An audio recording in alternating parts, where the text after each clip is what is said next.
we're going to play the panic meter. And I think we were kind of talking about it before the show, but Aditya, I'll just kick it off to you. These tight ends, these elite tight ends, and I don't know about you, and I don't want to give away your opinion if it is your opinion, but after 1 week of hype building up to the NFL season, one bad week, and some people are just absolutely panicking about these tight ends. But what's your opinion? Yeah, I think everyone has to kind of, again, like Matt said, relax and see the context behind like why these tight ends were doing what they were doing. Mark Andrews immediately on Thursday caused a lot of panic. He's coming off of a car accident, which had a lot of undisclosed injury talk around him in camp. I think he's still working back from missing a lot of practice time and just coming back to being reintegrated into that offense. And Isaiah Likely is really good. So it's not that it's one or the other. Isaiah Likely and Mark Andrews can both be successful in that offense. It was just a game where the Chiefs' defense is actually really good, and they were taking away Mark Andrews on a lot of those middle of the field targets. And Isaiah Likely was seeing a lot of targets at the end of Lamar just kind of scrambling, or some short area targets and different things like that. So no need to panic on Mark Andrews. He will get better throughout the season because they're not going to face a team like the Chiefs every single week of the regular season. The regular season is what we pay attention to for fantasy football. And Travis Kelce was on the other end of that, other side of that game. I don't think you need to panic as much about Mark Andrews as you do with Travis Kelce. Kelce is older than Mark Andrews, and we saw some of it last season where he wasn't getting as much usage in the regular season as he did the playoffs. So I wouldn't be surprised to see the Chiefs utilize their other tight ends like Noah Gray or Jared Wiley. I think they drafted out of TCU. They're being utilized already in week 1. And I wouldn't be surprised to see them continue to be utilized throughout the season in that offense. And I think Travis Kelce, you may not see those big 8-catch games out of him like you used to, but he'll still be a serviceable guy who will see those 5 to 6 catch games, get a touchdown or two. He is one of Patrick Mahomes' top targets, and you'll see that come playoff time. But again, regular season fantasy football, no need to panic too much on Travis Kelce, but I do think he's in that era of his career where he's not the top guy anymore. And I think Sam Laporta was being drafted as the top guy in fantasy. He also didn't have the best output, but that Lions offense is going to hum. Amon-Ra St. Brown and Sam Laporta were both off in that game, but Jameson Williams saw a blow-up game. We'll definitely see some more games where it's Sam Laporta and St. Brown getting those big high-value targets over Jameson Williams. Dalton Kincaid was another guy that didn't do all too well. I wasn't that high on Dalton Kincaid coming into the season because a lot of other people were really high on him and jacked up his price. But I do think he's going to see better games. Trey McBride is going to see better games. All these guys were listed as elite tight ends for a reason. It's because they're athletic. It's because they've had production before, and they have defined roles in their offenses. So don't panic too much yet. Maybe Kyle Pitts got a touchdown. Maybe don't overreact too much and try and buy Kyle Pitts because of that touchdown. We talked about the Falcons offense a little bit earlier, but a lot of these elite tight ends, don't panic too much about how their usage looked like in this week 1. They are going to have roles the rest of the season. So maybe take advantage and buy low as well.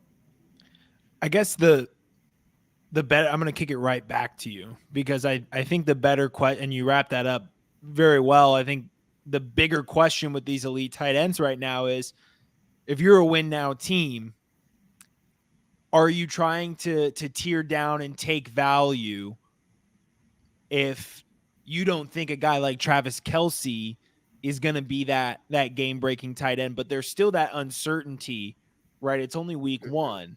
So there's a lot of uncertainty there. So if you're a Travis Kelce owner, let's say, are you willing to tear down, or if you have a tight end replacement like Evan Ingram, maybe a Jake Ferguson, you willing to just move off of Travis Kelce and take that value and try and replace that production elsewhere? Or do you think that those elite guys like Kelsey and Andrews, the older ones specifically, are still better enough than the rest that you should be clinging on in your best interest of winning a title? Yeah, I think it comes down to how much more you're getting in addition to this guy like Evan Engram or Jake Ferguson in return for this Travis Kelce or Mark Andrews. I am more inclined to deal a Travis Kelce than a Mark Andrews if I have him, just because I think Andrews is younger and he'll come on as Lamar's favorite target more than I think Kelce. Last year, we saw a little bit decreased usage already in the regular season. So I think there is that trend already that where you really only need him for the playoffs if you're the Chiefs, but he's going to play in the regular season. I think if you're getting a good startable receiver or running back in addition to an Evan Engram or Jake Ferguson, then swapping out Travis Kelce for one of those guys isn't too bad a deal because you're getting one guy that you can start in your running back 2, wide receiver 2, or flex, plus Evan Engram or Jake Ferguson and that tier of guy who is going to be your starting tight end.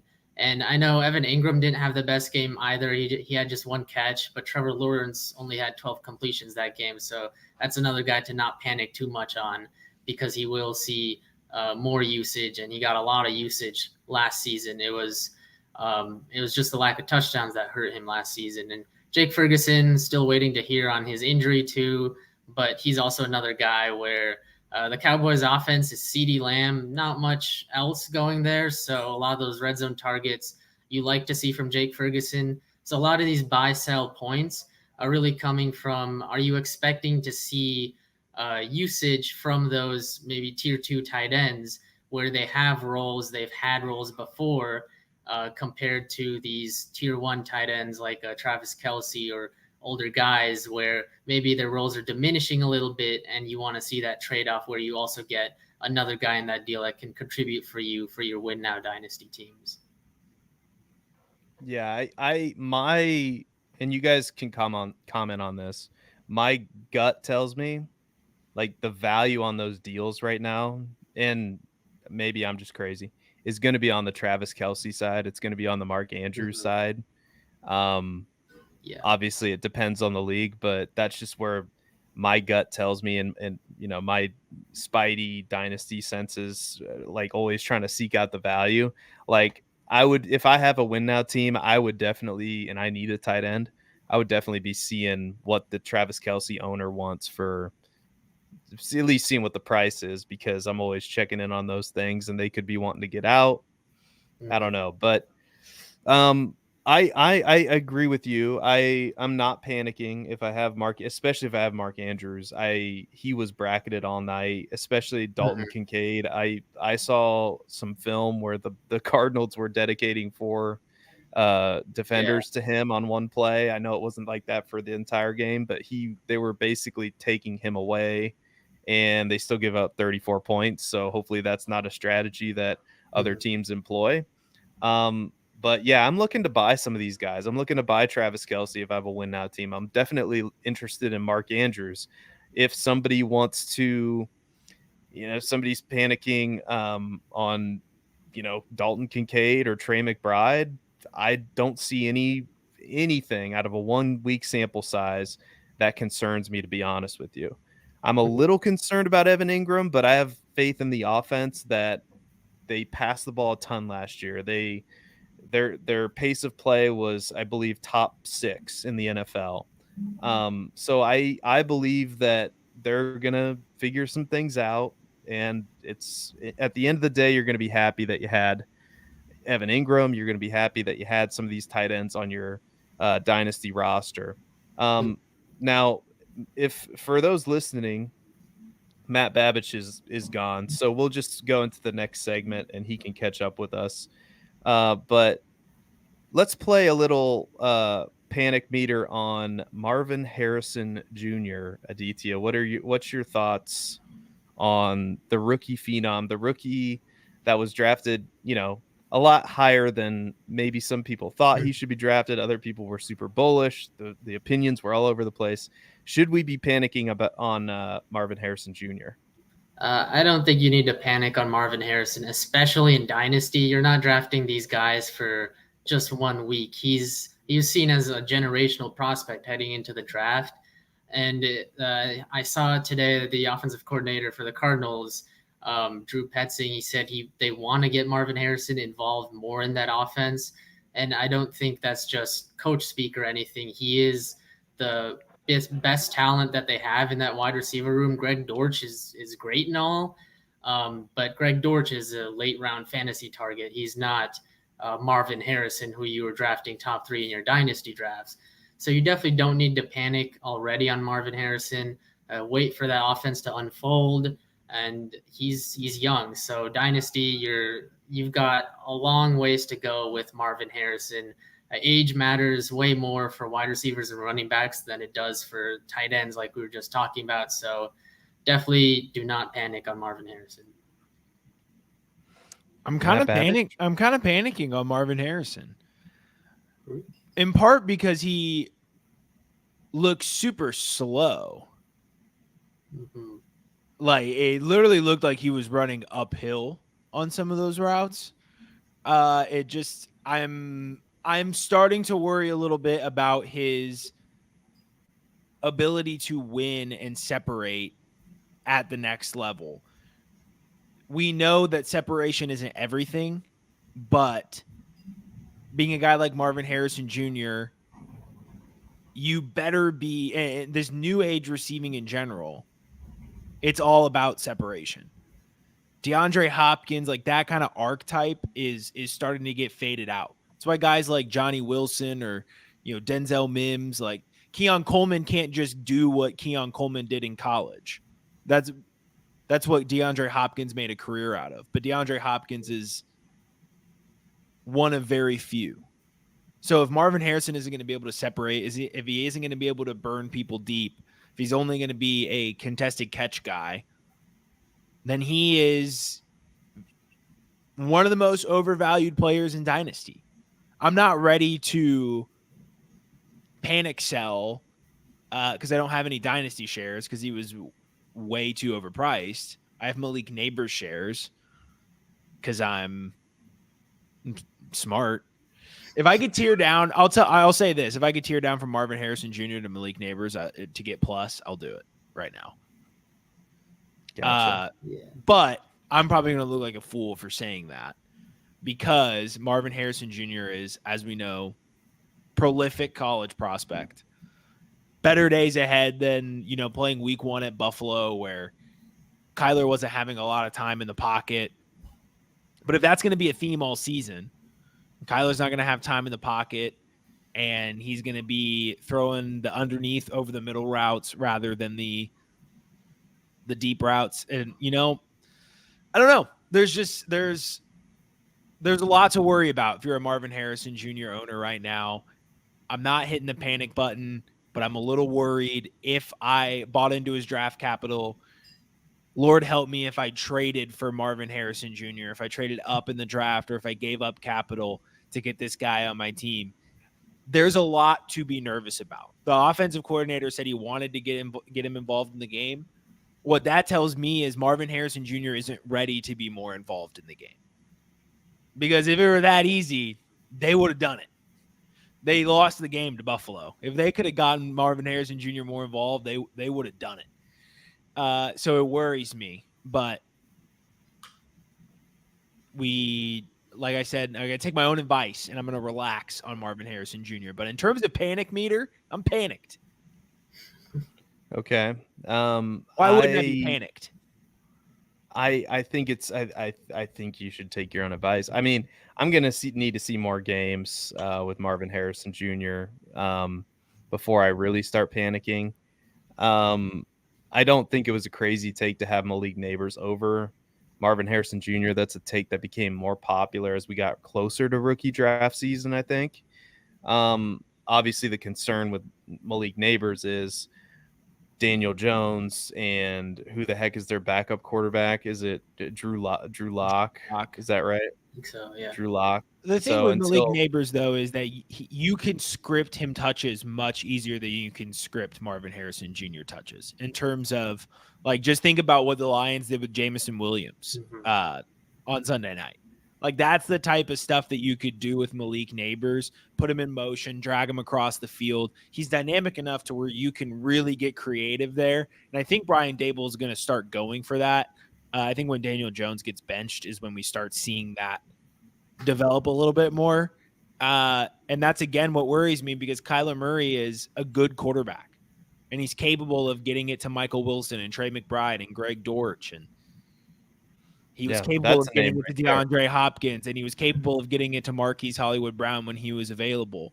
So, again, we need to see more games. I completely understand. But we're also talking Dynasty, where we're talking about a pretty big crater. If he falls from wide receiver 4 or 5, where he was, to wide receiver 10, it's a pretty big crater in value. So, like, these upcoming weeks are very, very pivotal for Marvin Harrison's dynasty value, which is why I'm panicked. Like, I'm definitely unsettled if I'm an owner. Yeah, so, like, this is how crazy it is, to your point, and this is where I agree with you, is that currently Marvin Harrison Jr., despite the bad performance, has not really moved much at all in Keep Trade Cuts rankings. And this is super flex, by the way. Marvin Harrison's player 12, wide receiver 5. He's ranked ahead of Garrett Wilson. He's ranked ahead of Tyreek Hill, Malik Neighbors, Puka Nacua, Nico Collins, Jalen Waddle. Like, by a significant margin, he's ranked ahead of Nico Collins and Jalen Waddle. What if somebody came to you and said, I'll give you Nico Collins and a second and third round rookie picks? Would you take that? I would not take that. I'm a huge Nico Collins guy, but I think if you're unless you're a team that so very clearly is in such win now position that you're going to win this year, if you get whatever value Nico Collins is going to provide over Marvin Harrison this season, then maybe you make that trade, but you're not getting a first round pick out of that trade. And Nico Collins is great and all, but it's one game. And I think Marvin Harrison, that's just the upside that you're betting on with him. So I wouldn't take that deal. Yeah, you need a first to make me think about it. You need a first. Okay, well, what about Jonathan Brooks and like a Nico Collins for Marvin Harrison Jr.? Because that, like, Jonathan Brooks was like a fringe first round pick. So if my wide receiver core, if I'm somebody who had a solid young receiving core already, let's say I'm somebody who already had an AJ Brown, Amon-Ra St. Brown, and maybe I'm a little shallow at running back. I made a trade for somebody's first round pick that ended up becoming Marvin Harrison Jr. I might make that trade. I would think very hard, and I would probably pull the trigger, just because you're so deep there already, and you have the stability. It's much different than having a trying to off the fly, like a Tyreek Hill, some other age fragile receiver, maybe Mike Evans, Devontae Adams, something like that. One where you could be really overexposed to risk. But if you're sitting with a youthful core there, I'll make that deal. Yeah, I just don't want to panic too much on this guy who was being hailed as one of the best wide receiver prospects in the last couple of years. So that's just something where, based on team need, you kind of have to take a look at that. But at the same time, it's just Marvin Harrison. The upside's great, but like Matt said, the crater is also huge. But I'm not panicking unless I see this same exact thing out of Marvin Harrison for the first quarter of the season. Fair enough. I think that's good conversation. So that's why I threw those trade scenarios out there. Let us know in the comments as well. We'll get back to those comments. Next player, we kind of talked about him a little bit earlier, but Drake London. Are you panicking on Drake London, Aditya? A little bit, yeah. Drake London, he's it's not like Marvin Harrison where he doesn't have previous years of NFL experience. Now it is a new offense, new quarterback for the Falcons that they're still kind of adjusting to, but we've seen Drake London perform and we've seen him also not perform, and he's not really been the kind of guy who can go over the top against top corners, against say a Sauce Gardner or even Joey Porter, or guys like this. So he's been more of a guy, he's the top receiver in the offense, but not necessarily a guy who's been earth shattering when he gets that big spike week performance. So I am panicking a little bit because if the offense isn't looking great for the Falcons, then it's not looking great for Drake London. And you're seeing more of what you saw of him in Arthur Smith's offense, where it's some weeks with low to no volume, and other weeks where he gets that spike, but even that spike week isn't one where you're immediately going to either buy high on him or buy the dip on him when he's got low volume. He's kind of just been there over the last couple of years of Dynasty, and the week one didn't really inspire too much hype out of him. Yeah, I mentioned him in the beginning of the show as, someone to relax with in terms of this season's production. But again, similarly to Marvin Harrison Jr., while I'm not jumping ship, I am a little worried, obviously, too, about Drake London. I mean, the panic meter is definitely higher on Drake London than Marvin Harrison Jr. It has to be, because Drake London was still at a very steep cost going into this season. Expectations were very high. And it's not like Marvin Harrison Jr., who is a rookie. Drake London's been here a while. And he's approaching, a third year of not really doing anything in the NFL. So if Marvin Harrison Jr., if I'm at a 6 on a panic meter of Marvin Harrison Jr., 5 or 6 on Marvin Harrison Jr. at cost, then I'm in 7 or 8. I'm probably an 8 for Drake London. It could still turn around incredibly quickly. We saw Philadelphia's secondary get torched last week. Drake London could easily have a different game. But with Philadelphia's front seven, I expect Kirk Cousins to have some trouble again next week and Drake London to potentially struggle. We could have worked our way all the way back to Drake London having the same excuse going into next season with Michael Penix Jr. We thought Kirk Cousins was going to be the fix to the problem, but it just ended up being a third, fourth straight quarterback that was, incapable for whatever reason, this one being mobility, of getting Drake London the ball. So panic meter is pretty high on Drake. I agree. I think the panic meter for me, I was very wary coming into the season. I traded away Drake London based on the Kirk Cousins news. He's got a lot of hype because he just hadn't done it before. And I wasn't really like, when you're looking at the stats, I'm not looking to be blown away, but I'm looking for something. And I get it. The quarterback play was terrible with Marcus Mariota, but I didn't really see much of anything that inspired much confidence with Drake London heading into the season. I kind of came around on it because a lot of people in the fantasy industry that I respect were saying, oh, Drake London. He's going to be amazing with Kirk Cousins. You don't understand. Zach Robinson coming over in this system. It's the same system that Kevin O'Connell ran, and Kirk Cousins was there for a long time. So it should be a somewhat seamless transition. And I can hear myself saying these words justifying, a really high pick for Drake London in redraft and in dynasty startups. But it's not great. And I do think we need to see another couple games. I think the Philly game is going to be eye-opening to see, the Packers put up 29 points on them. The Falcons, I would hope, can hit 20, maybe 23. We'll see. But if they put up another dud, man, if Kirk Cousins looks old again, like the Steelers made him look old, and that could be, we need to find out if this is Kirk Cousins or if the Steelers are just better than we thought. And my suspicion is it's maybe a little bit of both. But yeah, I'm if you have Drake London, I'm nervous. if as a dynasty owner, because like you guys said, he's not a rookie. This is year 3. So at some point you have to produce. We can't just rely on potential forever.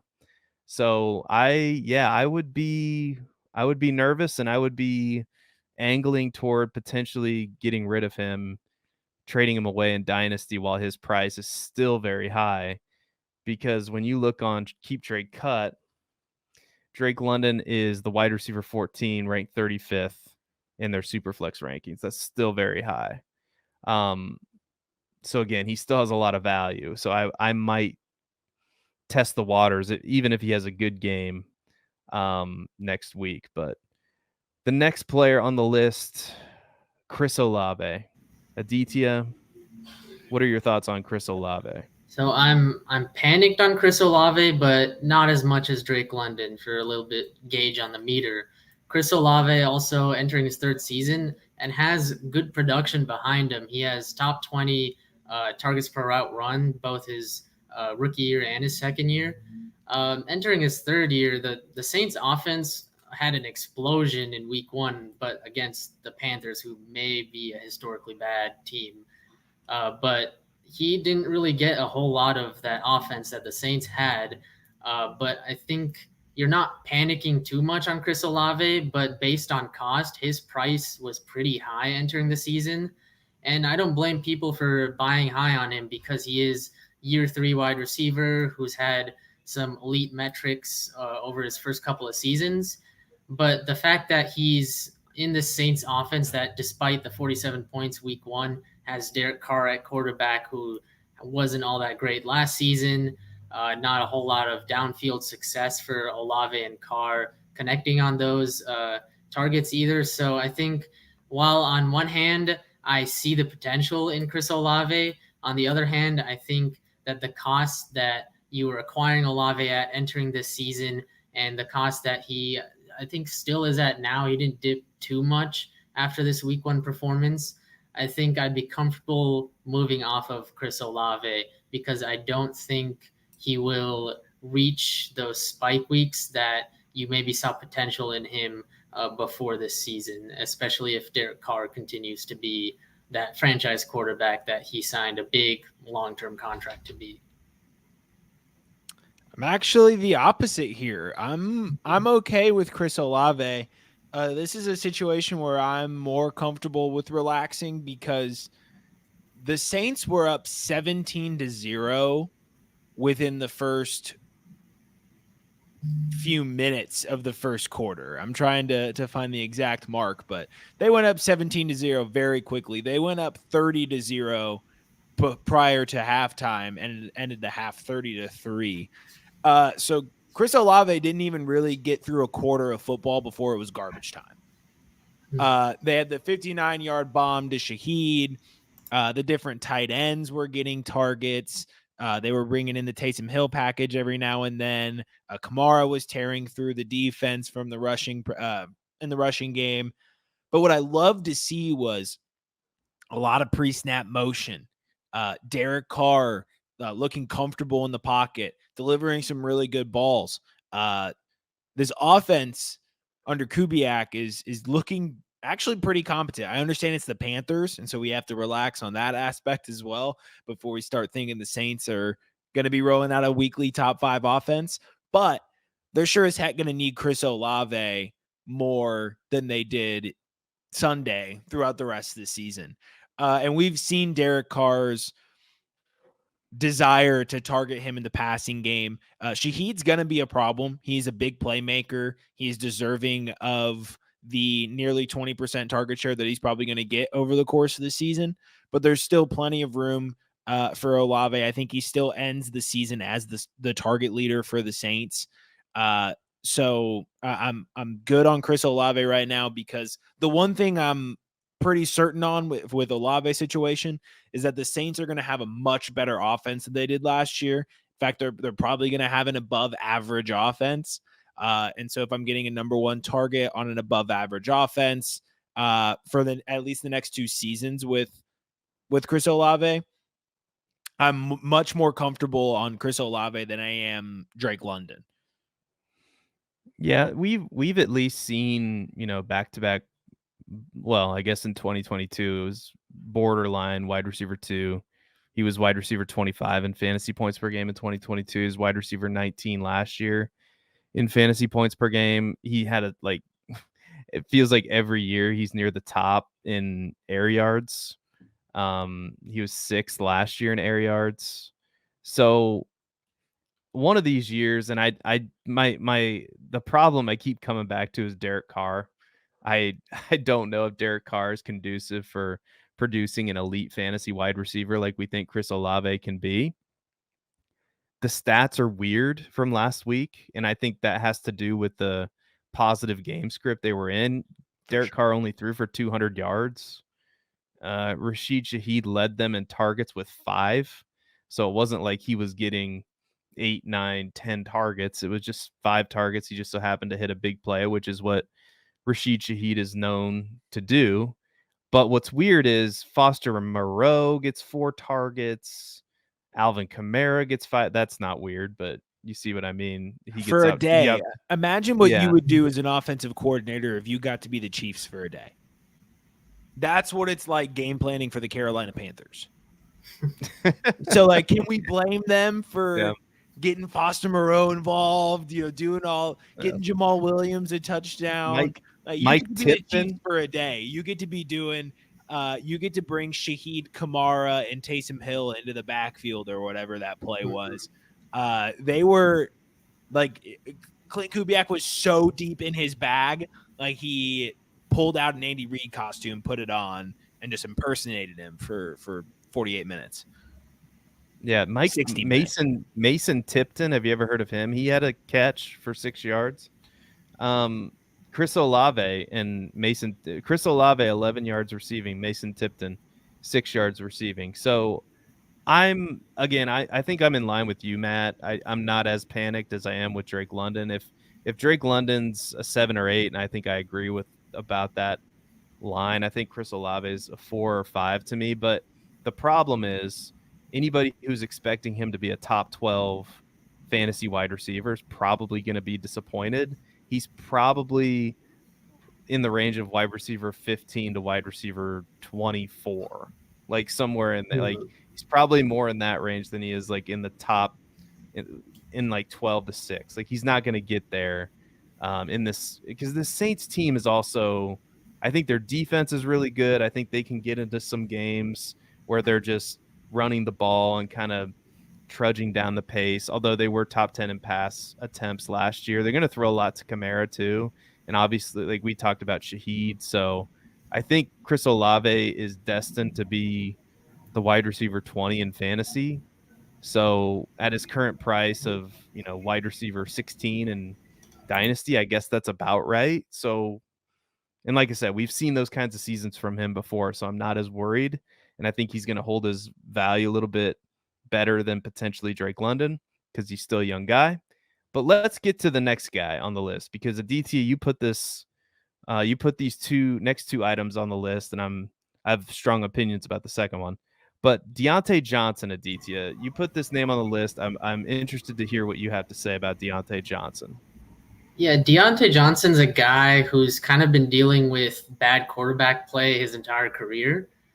And that didn't really change with Bryce Young.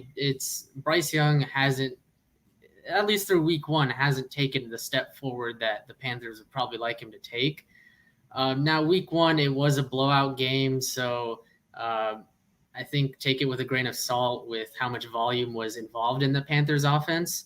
But I do think moving forward, Panthers will continue to play down, and they'll actually maybe get into a competitive game or two, hopefully. Fingers crossed for Panthers fans. So Deontay Johnson, I'm not panicking on as much as, say, Drake London or even Chris Olave, but I do think there is a level of concern where it's another season where he doesn't have great quarterback play, so he's not seeing a high quality of targets.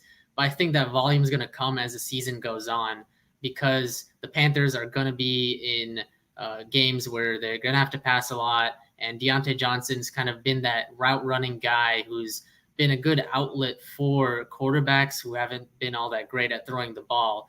And the Panthers offense also has Xavier Legette and Adam Thielen as two other targets. I don't think Jonathan Mingo is really going to be all that much involved moving forward.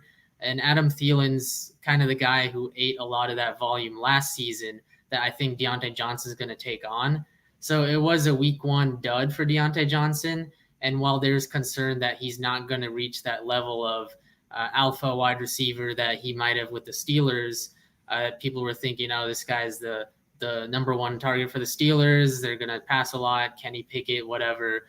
But I think it'll be a similar situation where Bryce Young's not tossing the ball that great. He'll see the volume, but he may not see those quality targets that are downfield or red zone looks, things like that. So he's a guy that maybe if managers in your league are starting to kind of sell off on him, that maybe you buy low on.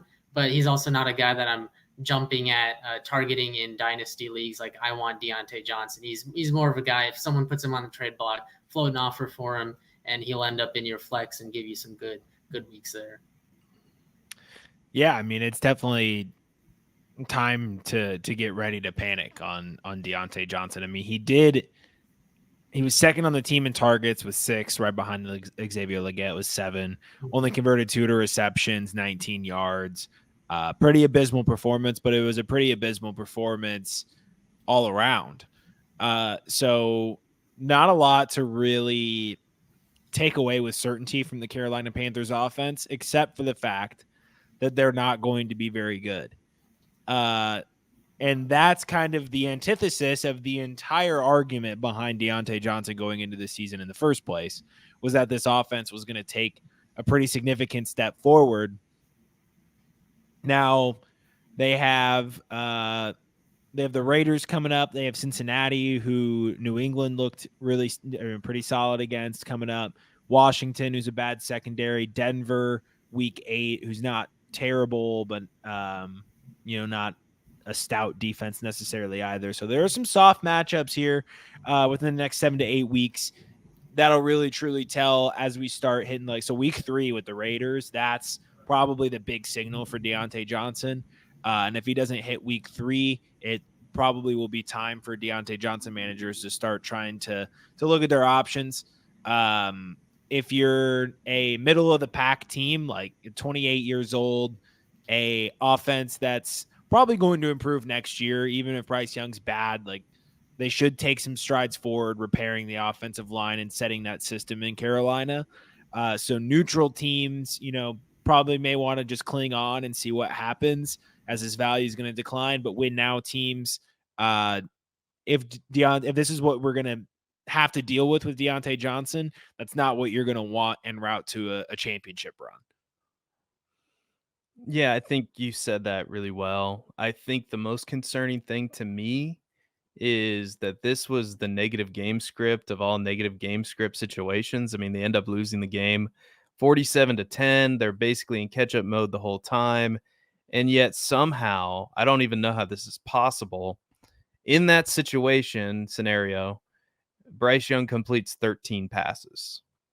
So the hope was that Bryce Young was going to take a step with Dave Canales. And at least in the first game, it looks like Bryce Young is just completely overwhelmed playing quarterback in the National Football League. He threw 2 picks, and you kind of look at the target breakdown. It's about what you would expect, really. I mean, 4 targets for Thielen, 7 for Legette. That's good for Legette, but didn't lead to much fantasy production. And then 6 targets for Deontay Johnson, but only 2 catches.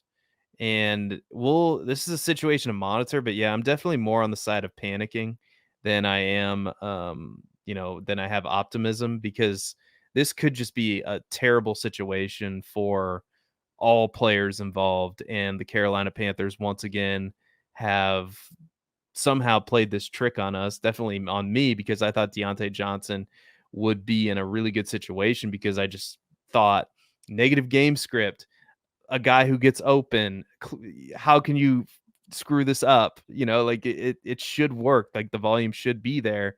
And instead it comes back to, well, how valuable is volume if the volume is just so shitty, So I think that's where we're at with Deontay Johnson. But we have one more, I guess, team on the list. So we're going to talk about my beloved Bears. So be careful, Aditya. Should we be panicking on the Bears right now? I think the Bears offense as a whole, you do not need to panic on, but there are certain players within that offense that, like Rome Odunze, who for this season, I'm probably not investing too much in him. If you're a win now team, then Rome Odunze is probably not the guy that you want to invest in, especially with news of his injury. It seemed like he got some good news back, but I think he's definitely going to be a guy who they maybe scheme some targets for, script some plays for, but DJ Moore is the number one. Keenan Allen, he dropped that one pass in the end zone, but he's looking like he'll get a good amount of targets. I think as Caleb Williams adjusts to this NFL speed, you hope he's more CJ Stroud than Bryce Young, and he's definitely got the measurables to be a way better quarterback than he showed on Sunday. And he'll be facing poorer defenses than the Titans throughout this season. So I think Caleb Williams will definitely have his chance to become better than he was. It was just 93 passing yards for him, but he didn't turn the ball over either. And he had a couple plays where he extended drives. There was a really good rush where he scrambled for a first down on a third and long, which I think gives you a lot of confidence that he's going to be able to at least make something out of nothing. He's going to run the ball, not as much as, say, Lamar Jackson or Jalen Hurts, but he'll be able to be mobile enough to get open. And DJ Moore is the guy who they gave the big contract to. He's going to be that number one target in the offense. So I don't think you're panic selling on any of these Bears guys just yet, mostly because, like, Caleb Williams, he just got drafted. You're gonna want to take the time to see what he's turning out into. But some of these guys, like Cole Kmet, the Cole Kmet, Gerald Everett tight end room is looking a little bit weird. Maybe you panic a little bit on Cole Kmet because he didn't see as many snaps as he's seen in years past with the Bears, and that might also have to do with Shane Waldron being the offensive coordinator of the Bears. So that's a player, Cole Kmet, where maybe you're panicking. Rome Odunze, he's for Dynasty, he's younger, so if you're a rebuilding or even neutral team, you're probably hanging on to him. But for win now, maybe you're flipping him for sure. Yeah, absolutely. Win now, I would have off season is probably when I would have been doing that because I personally was just already more bought into Keenan Allen being a big part of this offense. Because why wouldn't he be? He's Keenan freaking Allen. He's one of the best receivers in the NFL. But I completely agree with what Aditya said there. I'll even go as far as to say I'll still heavily buy. Like if I have an opportunity to buy Caleb Williams, buy DJ Moore, I'll even if I'm a win now team, win this season, I'll still even run the risk with Keenan Allen. I feel like his value, even with tweaking his back a little bit and like the missed touchdown, may still be one I'm willing to buy into as a competing team. I'm willing to buy Bears. I don't know about obviously. I'm not buying Cole Kmet, and I'm not buying DeAndre Swift. I'm not freaking out on DeAndre Swift. It's one game. Like the usage is going to be there for him over the season. And the front seven was just eating the Bears offensive line alive. But if that's going to be happening multiple times across the season, is DeAndre Swift going to be worth it?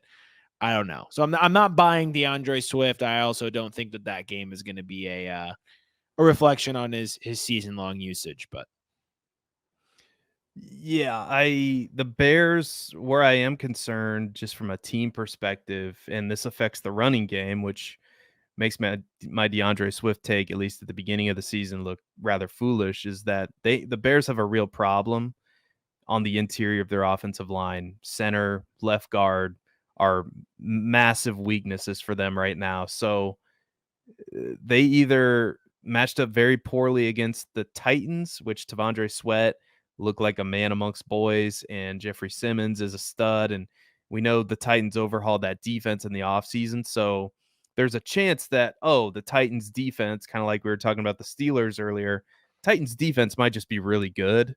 And that might have been a terrible matchup for a weakness on the Bears roster, but that's going to be a weakness going forward. So that's definitely going to affect the run game. And I, as a Bears fan, and everybody knows that I'm a Bears fan, I thought it was weird how many times they went empty just with a rookie quarterback when you're struggling in protection. The amount of times they went 5 wide receivers, splitting DeAndre Swift out wide. Maybe that was an admission that, hey, we're not going to be able to run the ball up the middle against these guys. I don't know. We're going to spread them out, get a matchup we like. Again, I'm going to give Shane Waldron some more time. But yes, Cole Kmet is dead. I don't know what Shane Waldron's doing with these tight ends. To me, Cole Kmet's the better player than Gerald Everett, but Shane Waldron doesn't appear to think that's the case. So until we see some better usage from Cole Kmet, I don't think you can start him. Not even really in tight end premium leagues, because he got one target. Both him and Gerald Everett got one target, and Gerald Everett played more snaps than Cole Kmet. So that's not great.